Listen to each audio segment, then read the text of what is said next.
Hello students, chapter human resources के अंदर last class में हमने डिस्कस किया था reasons of migration.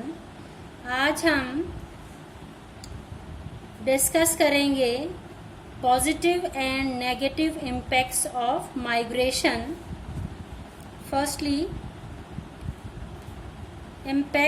Positive impacts of migration.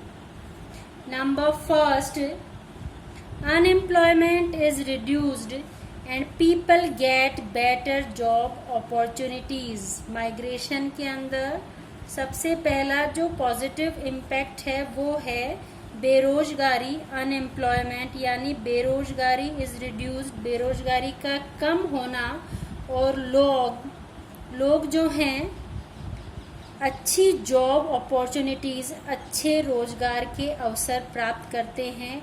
जिस स्थान पर वो रह रहे हैं, अगर वहाँ पर उन्हें अच्छी जॉब अपॉर्चुनिटीज़ या फिर काम करने के अच्छे अवसर नहीं मिल रहे हैं और वो एम्प्लॉयमेंट के लिए अगर दूसरे प्लेसेस की तरफ माइग्रेशन करते हैं और वहाँ उनको अच्छी जॉब अपॉर्चुनिटीज़ मिलती हैं, तो ये अनएम्प्लॉयमेंट को कम करता है। Number second, migration helps in improving the quality of life of people. Migration के कारण लोगों की जो क्वालिटी ऑफ लाइफ है वो भी इम्प्रूव होती है। लोग रूरल एरियाज से अर्बन एरियाज की तरफ माइग्रेशन करते हैं और जो अर्बन एरियाज हैं वहाँ पर एडवांस्ड फैसिलिटीज़ होती हैं, चाहे वो एजुकेशन फैसिलिटीज़ हैं, चाहे वो हेल्थ केयर फैसिलिटीज़ हैं। इसके अलावा अच्छे रोजगार के जो अपॉर्चुनिटीज़ हैं, तो इसके कारण लोगों का जो स्टैंडर्ड ऑफ लाइफ है, उनके जीवन की जो गुणवत्ता है वो उच्च होती है, उसमें सुधार आता है। तो दूसरा जो इसका पॉजिटिव इम्पैक्ट है वो ये है कि माइग्रेशन के कारण जो क्वालिटी ऑफ लाइफ है वो इम्प्रूव होती है, बढ़ती है। Number third, it helps to improve social life of people as they learn about new culture, customs and languages which helps to improve brotherhood among people. इसके अलावा माइग्रेशन के कारण जो सोशल लाइफ है, जो सामाजिक जीवन है, वो भी इम्प्रूव होता है, क्योंकि लोग जब एक जगह से दूसरी जगह जाते हैं तो वहाँ का जो कल्चर है, यानी जो संस्कृति है, जो कस्टम्स हैं, रीति रिवाज हैं, भाषाएं हैं, उनको अपनाते हैं, उनको सीखते हैं, जिनसे उनके बीच में और वहाँ रहने वाले लोगों के बीच में जो ब्रदरहुड है, जो भाईचारा है, वो बढ़ता है। तो ये एक तरीके से हमारा जो सामाजिक जीवन है उसके ऊपर भी बहुत प्रभाव डालते हैं। नई चीज़ें, नए रीति रिवाज, नई भाषाएं सीखने को मिलती हैं इनसे। Number fourth, migration of skilled labour lead to a greater economic growth of the region. जब दूसरे क्षेत्रों से स्किल्ड पीपल किसी स्थान विशेष पर, किसी पर्टिकुलर एरिया पर आते हैं, तो उस पर्टिकुलर एरिया का जो इकोनॉमिक ग्रोथ है, जो आर्थिक विकास है, वो बढ़ता है, क्योंकि उस पर्टिकुलर एरिया को स्किल्ड लेबर मिल रहा है, अच्छे कामगार मिल रहे हैं, इंटेलिजेंट जो व्यक्ति हैं वो उसको मिल रहे हैं, और इसके कारण उस क्षेत्र का इकोनॉमिक ग्रोथ या फिर आर्थिक विकास होता है। Number fifth, children get better opportunities for higher education. और माइग्रेशन का एक मेन रीज़न ये भी है कि लोग जो हैं शिक्षा के लिए शहरों की तरफ पलायन करते हैं, तो माइग्रेशन के कारण जो बच्चे हैं उनको अच्छी उच्च शिक्षा के अवसर जो हैं वो प्राप्त होते हैं। तो ये कुछ पॉजिटिव इम्पैक्ट्स थे माइग्रेशन के। अब एक सिक्के के दो पहलू होते हैं, तो जहाँ पॉजिटिव इम्पैक्ट्स हैं तो उसके कुछ सेटबैक्स भी हैं। तो सेटबैक्स की हम बात करें या फिर नेगेटिव इम्पैक्ट्स की हम बात करें, तो नंबर फर्स्ट है इसके अंदर,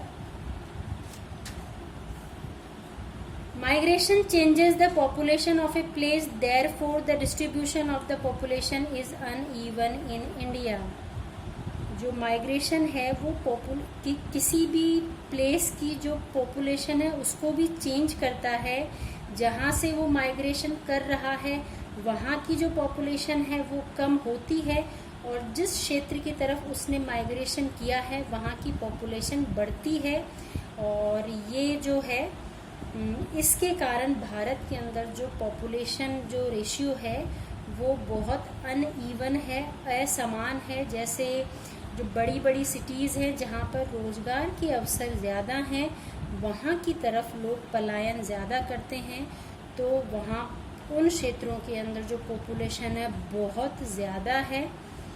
तो ये वहाँ के लोगों के लिए जो वहाँ रह रहे हैं उनके लिए भी एक बहुत बड़ी समस्या है, क्योंकि जहाँ जितनी पॉपुलेशन ज़्यादा होगी वहाँ पर जो कई समस्याएं हैं, चाहे वो वाटर सप्लाई की समस्या है, चाहे वो इलेक्ट्रिसिटी की है, गार्बेज डिस्पोजल की है, तो ये समस्याएं भी साथ में उत्पन्न होती हैं। इसके अलावा उस क्षेत्र के ऊपर जो पॉपुलेशन बर्डन है, जनसंख्या का जो भार है वो भी बढ़ता है। और इसी कारण हम देखते हैं कि भारत के अंदर जो बड़ी बड़ी सिटीज़ हैं वहाँ पे पॉपुलेशन बहुत ज़्यादा है, और कई एरियाज़ अपने देश में ऐसे भी हैं जहाँ पे जनसंख्या बहुत कम है। Number second, migration increase the slum areas in cities which increase many problems such as unhygienic conditions, crime, pollution etcetera. Migration जो है उसके कारण जो सिटीज़ हैं उनमें जो स्लम एरियाज़ हैं, जो झुग्गी बस्ती एरियाज़ हैं वो बहुत ज़्यादा बढ़ रहे हैं, और इन झुग्गी बस्तियों के कारण उन सिटीज़ को बहुत सारी समस्याओं का सामना भी करना पड़ रहा है। जैसे इन स्लम एरियाज़ के अंदर जो हाइजीनिक कंडीशन है वो बहुत ख़राब होती है, क्योंकि बहुत गंदगी होती है वहाँ पर, तो अनहाइजीनिक कंडीशन होती है जो कि बहुत सारी बीमारियों को जन्म देती है।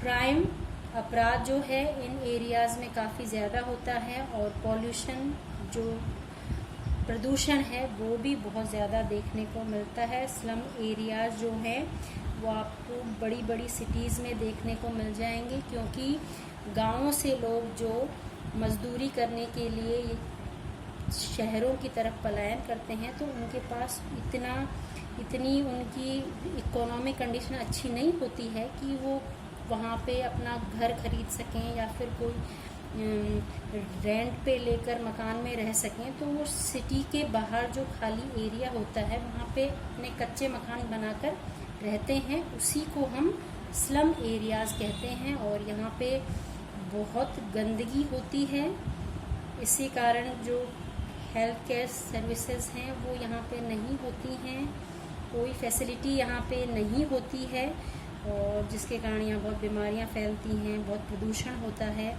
और इतनी भीड़ यहाँ रहती है। इसके कारण जो अपराध है उसको भी यहाँ बहुत बढ़ावा मिलता है।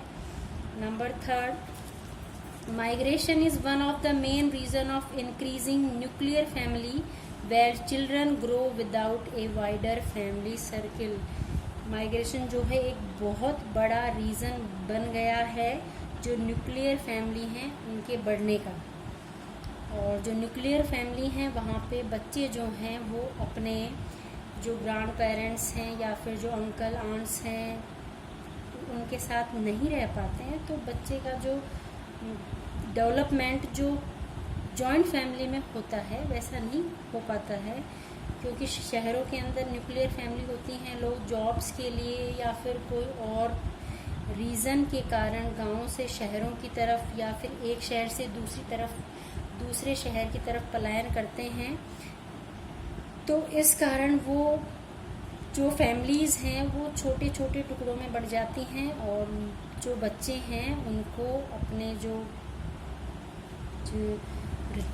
रिलेटिव्स हैं या फिर जो अपने ग्रैंड पेरेंट्स हैं इनके साथ रहने का मौका नहीं मिल पाता है, और इस कारण उनका उचित विकास भी नहीं हो पाता है।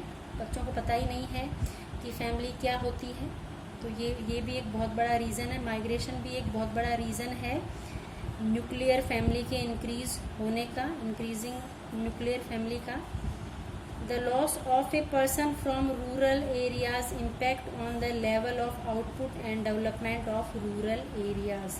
अब जब लोग रूरल एरिया से अर्बन एरियाज की तरफ पलायन करते हैं तो जो रूरल एरियाज है उसका जो डेवलपमेंट है वो रुक जाता है, क्योंकि जो इंटेलिजेंट पर्सन्स हैं, जो स्किल्ड पर्सन्स हैं, वो शहरों की तरफ पलायन कर गए।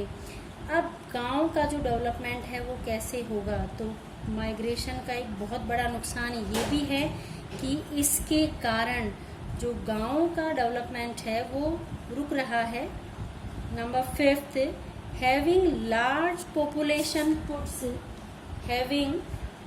population puts too much pressure on natural resources and services। बहुत ज़्यादा पॉपुलेशन कई एरियाज़ के अंदर माइग्रेशन के कारण पॉपुलेशन जो है वो बहुत ज़्यादा बढ़ गई है, और जिसके कारण जो नेचुरल रिसोर्सेज हैं और जो सर्विसेज हैं उनके ऊपर बहुत ज़्यादा दबाव पड़ रहा है। Natural resources such as water resources, mineral resources. तो जो जनसंख्या है, जो पॉपुलेशन है, उसकी डिमांड को पूरा करने के लिए जो ज़्यादा से ज़्यादा नेचुरल रिसोर्सेज हैं उनका दोहन हो रहा है उस क्षेत्र, पर्टिकुलर एरिया के अंदर, जिसके कारण उस पर्टिकुलर एरिया के जो नेचुरल रिसोर्सेज हैं वो ख़त्म हो रहे हैं। इसके अलावा सेवाओं पर भी प्रतिकूल प्रभाव पड़ रहा है। ज़्यादा जनसंख्या है तो उसके अंदर सेवाओं का वितरण करना बहुत मुश्किल हो जाता है। सेवाएं जैसे ट्रांसपोर्ट है, कम्युनिकेशन है, इलेक्ट्रिसिटी है, तो ये सभी सेवाओं में इंक्लूड हैं। तो सेवाओं के वितरण में भी बहुत ज़्यादा समस्या का सामना करना पड़ता है। Number 6, the influx of workers in urban areas increase competition for the jobs, houses, school facilities etcetera.